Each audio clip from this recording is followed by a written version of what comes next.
Let me start with this. If your brain has ever been called chaotic, scattered, disorganized, and at the same time, you've built things, created things, led things, solved problems in ways no one else could, this session is for you. Because your chaos, it's not a flaw, it's creative. But here's the thing, creativity is the spark. Clarity is what makes it scalable. And clarity is what gives you the kind of resilience that lasts through the messy middle. So today, we're not here to fix you. We're here to build with your brain, not against it. And I'm going to show you how to design systems that actually stick because they reflect the way your brain already works. Now, before we dive in, do this. Grab something to write with. Pen and paper is best. We're going to engage your brain in multiple ways today, and writing things down by hand helps lock it in. It's called embodied cognition.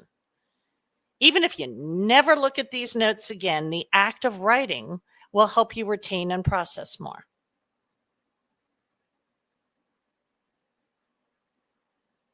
All right, let's go.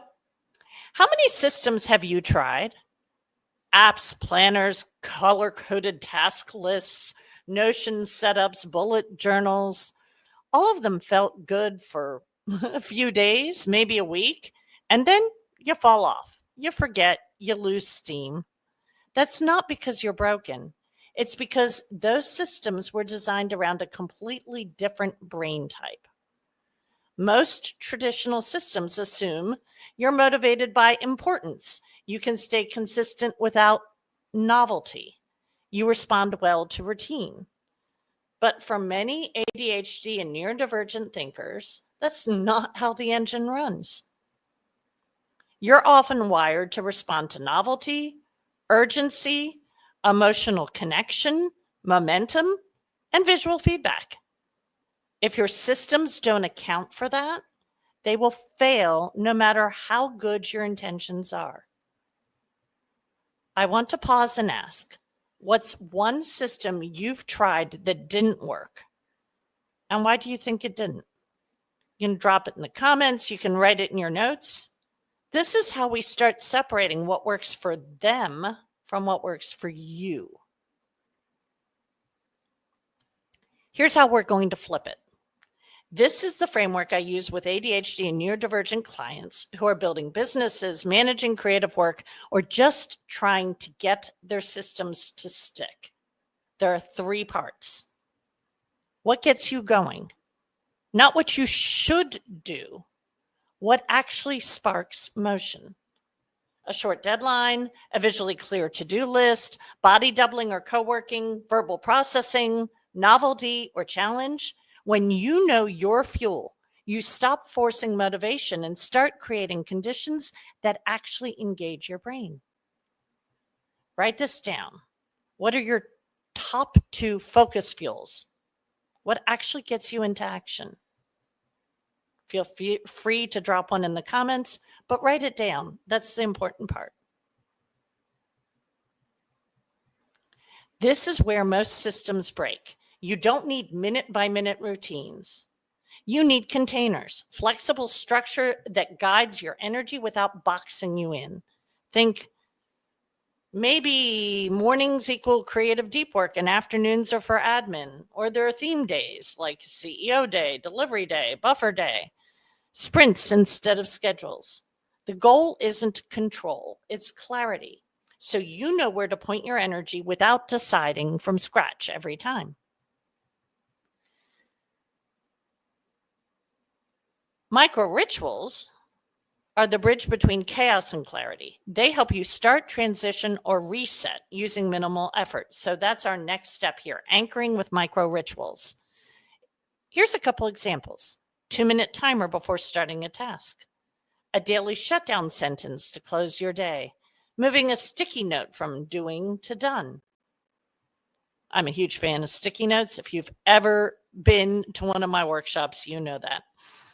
Or if you're one of my clients, you know that.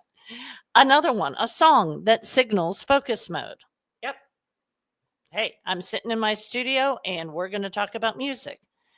Also, talking to your to-do list out loud. Tiny rituals, big return. Now, let me tell you about someone I worked with. A freelance designer with massive creative energy and no structure. We didn't overhaul her whole life, even though when she came to me, she thought it was a hot mess. We mapped her triggers, visual feedback, and momentum, then built a system using a whiteboard Kanban with 3 columns, a 10-minute visual planning ritual each morning, 1 CEO hour per week to reset her workload. That was it. 3 pieces. But they worked because they were hers and not someone else's. In secret, we didn't do them all at once. Yeah, no overwhelm. Now, what's one idea so far that's making your brain go, yes, that's what I need? Write it down. That's your aha moment. Once you write it down, you can share it in the comments.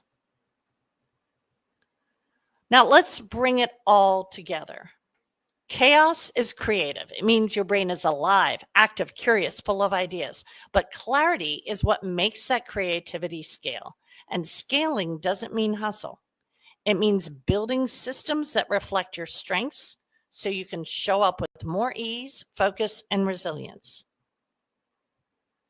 Now, if you want help actually building this, not just listening to it, I offer one-on-one clarity calls where we map this out together based on your brain and your goals. We'll find the right structure, the right triggers, the right micro rituals that fit you, and you'll leave with a clear next step. If that sounds helpful, send me a DM or use the word clarity in the comments, and I'll send you the link.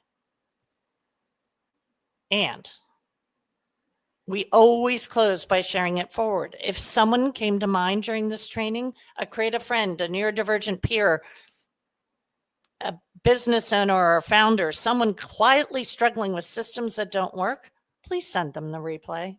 You never know how a big shift that one shares could make. Let me say that again.